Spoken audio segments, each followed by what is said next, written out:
औज़ुबिल्लाहि मिनश्शैतानिर्रजीम बिस्मिल्लाहिर्रहमानिर्रहीम। प्यारे दोस्तों, आज हम बात करने जा रहे हैं अल्लाह रब्बुल इज़्ज़त पर तवक्कल, सब्र और अल्लाह रब्बुल इज़्ज़त पर भरोसे पे। देखें, वो लोग इस कायनात के अंदर हमेशा कामयाब रहते हैं जिनका अल्लाह रब्बुल इज़्ज़त की ज़ात पे तवक्कल, भरोसा बहुत ज़्यादा स्ट्रॉन्ग होता है। वो अल्लाह रब्बुल इज़्ज़त पर स्ट्रॉन्ग बिलीफ्स रखते हैं। मिसाल के तौर पर उनकी ज़िंदगी के अंदर बज़ाहिर जो कुछ भी हो रहा हो, वो ये समझते हैं कि ये अल्लाह की रज़ा के साथ हो रहा है। वो जो वो जो कुछ उन्हें फेस करना पड़ रहा हो, वो अल्लाह की रज़ा समझकर उसको बर्दाश्त कर रहे होते हैं, सब्र कर रहे होते हैं कि ठीक है, जो अल्लाह रब्बुल इज़्ज़त की तरफ से हो रहा है एक वक्त तक चलेगा और इंशाअल्लाह अज़्ज़ व जल वक्त के साथ साथ हमारे हालात जो हैं वो खा किसी भी रेफरेंस से हैं, किसी भी कॉन्टेक्स्ट में हैं, वो हालात जो हैं वो बेहतरी की तरफ मूव कर जाएंगे।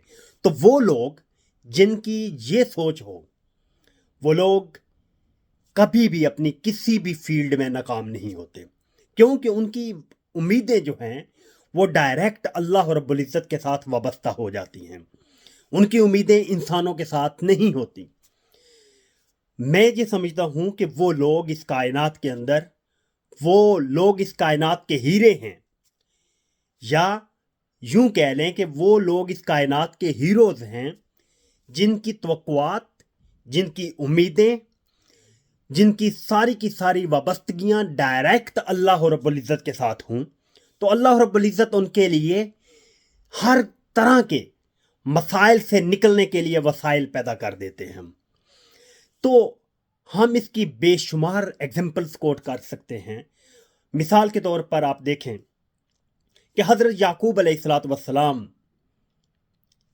को जब इंतज़ार करना पड़ा हज़रत यूसुफ अलैहिस्सलाम का, एक लंबे अरसे तक के लिए हज़रत याकूब अलैहिस्सलाम हज़रत यूसुफ अलैहिस्सलाम के इंतज़ार में रहे। तो एक वक्त आया कि अल्लाह रब्बुल इज़्ज़त ने उन्हें मिलवा दिया। क्यों? उसकी सिर्फ एक रीज़न थी कि हज़रत याकूब अलैहिस्सलाम का बिलीफ इतना स्ट्रॉन्ग था अल्लाह रब्बुल इज़्ज़त पे कि उन्हें 100% अल्लाह रब्बुल इज़्ज़त पे बिलीफ था, यकीन था कि कुछ बुरा नहीं होने वाला। अल्लाह से उम्मीदें, अच्छे की उम्मीदें वाबस्ता थी अल्लाह रब्बुल इज़्ज़त के साथ। तो फिर देखें, अल्लाह रब्बुल इज़्ज़त ने उन्हें मिलवा दिया। फिर आप देखें, तारीख ही से हमें मिलता है कि हज़रत इब्राहीम अलैहिस्सलाम को आग में डाल दिया गया। नमरूद ने वो कौन कौन से हरबे थे जो इख्तियार नहीं किए थे, लेकिन जिसके साथ अल्लाह की मदद हो, अल्लाह रब्बुल इज़्ज़त, अल्लाह अल हक है, अल्लाह रब्बुल इज़्ज़त हमेशा हक के साथ होते हैं। तो नमरूद बेशक अपने वक्त का बादशाह था। उसने पूरे इलाके, पूरे अपने मुल्क, पूरी अपनी सल्तनत में ऑर्डर जारी किया कि लकड़ियां इकट्ठी करें। एक बहुत बड़ा आग का अलाव जलाया गया और मिंजनीक के अंदर डालकर हज़रत इब्राहीम अलैहिस्सलाम को आग में डाला गया। तो अल्लाह रब्बुल इज़्ज़त ने उस आग को हज़रत इब्राहीम अलैहिस्सलाम के लिए गुलजार बना दिया।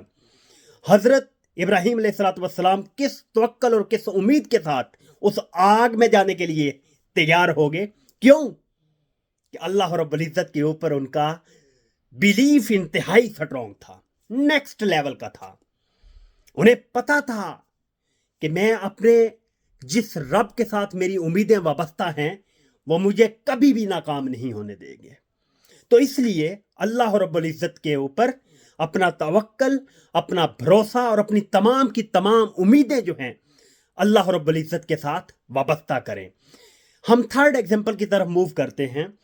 हज़रत मूसा अलैहिस्सलाम को, हज़रत मूसा अलैहिस्सलाम को जब फिरौन का सामना हुआ, तो हज़रत मूसा अलैहिस्सलाम अल्लाह रब्बुल इज़्ज़त के हुक्म के साथ जब दरिया में असा मारते हैं और उतर जाते हैं अपने साथियों के साथ, तो दरिया जो है वो दो हिस्सों में कट हो जाता है। उन्होंने रास्ता दे देता है और वो रास्ता ड्राई होता है, खुश्क होता है और वो मूव कर जाते हैं जहां तक कि वो दरिया को अबूर कर जाते हैं। और फिर क्या होता है कि फिरौन अपने हवारियों के साथ वहां आता है اور وہ بھی उसी रास्ते पे चलता है जिस रास्ते से हजरत मूसा अलैहिस्सलाम गुजरे थे। तो फिर क्या हुआ? दुनिया ने देखा कि जिस रास्ते से हजरत मूसा अलैहिस्सलाम अपने साथियों के साथ मूव कर गए थे, उसी रास्ते में अल्लाह रब्बुल इज्जत ने फिरौन और उसके हवारियों को डुबो कर मारा था। क्यों? कि अल्लाह हक है, अल्लाह हक के साथ है। हजरत मूसा अलैहिस्सलाम को पता था कि अल्लाह रब्बुल इज्जत मुझे कभी नाकाम नहीं करेंगे। याद रखें कि अल्लाह रब्बुल इज्जत जिनसे मोहब्बत करते हैं, जिनको अपना बनाते हैं, उनका सामना फिरौन से करवाते हैं। कभी ना घबराएं।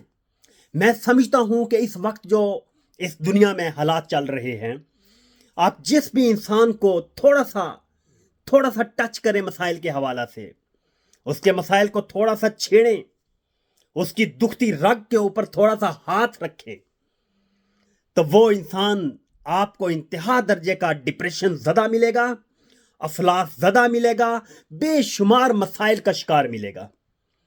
मैं मानता हूं मसाइल हैं, लेकिन उनका मुकाबला सिर्फ एक चीज के साथ किया जा सकता है, और वो है तवक्कल अल्लाह। अल्लाह की रहमत से कभी मायूस और नाउमीद ना हूं। अल्लाह रब्बुल इज्जत ने इसी कॉन्टेक्स्ट में वादे एक आयत उतारी है, ला तकना तो मिन रहमतिल्लाह, मेरी रहमत से नाउमीद मत होना। अल्लाह रब्बुल इज्जत ने अपनी रहमत से नाउमीद होने से सख्ती से मना फरमाया है। जब अल्लाह रब्बुल इज्जत कहते हैं मैं तुम्हारा मददगार हूं, मैं तुम्हारी शाहरात से करीब हूं, मैं तो हम वक्त मुझे ऊंघ भी नहीं आती, मैं तुम्हारी मदद के लिए हाजिर हूं, तो फिर भैया टेंशन काहे की? जब अल्लाह का साथ हमारे साथ है तो फिर टेंशन किस बात की? हमने तारीख से ये देख लिया कि मसाइल जो हैं, इश्यूज जो हैं, मामलात का शिकार होकर उलझना जो है, ये चीज़ें तो अंबिया को भी फेस करना पड़ी। सैयदुल अंबिया हजरत मोहम्मद मुस्तफ़ा सल्लल्लाहु अलैहि वसल्लम की ज़िंदगी को आप देखें, ताइफ के इलाके का मामला देखें कि कुफार ने बदतरीन नौजवानों को नबी सल्लल्लाहु अलैहि वसल्लम के पीछे लगा दिया। उन्होंने दूर से तकलीफ दे चीज़ें फेंकी नबी सल्लल्लाहु अलैहि वसल्लम की तरफ। जहां तक तारीख गवाह है कि नबी सल्लल्लाहु अलैहि वसल्लम के जूते मुबारक, नालैन पाक जो हैं, वो खून से भर जाते हैं, लेकिन बिलाखिर फतह किसकी है? अल्लाह हक है, अल्लाह हक के साथ है। लिहाजा अपने जितने भी मसाइल हैं उनसे उलझने की बजाय अल्लाह से मदद मांगें, अपने मामलात सिर्फ और सिर्फ अल्लाह से जोड़ें। अल्लाह रब्बुल इज़्ज़त कभी भी आपको तन्हा नहीं छोड़ेगा। मेरी दुआ है कि अल्लाह पाक मुझे और आप सबको अपने सही सिरात मुस्तकीम पर चलने की तौफीक अता फरमाए। व आखिर दावाना अनिल हम्दुलिल्लाहि रब्बिल आलमीन।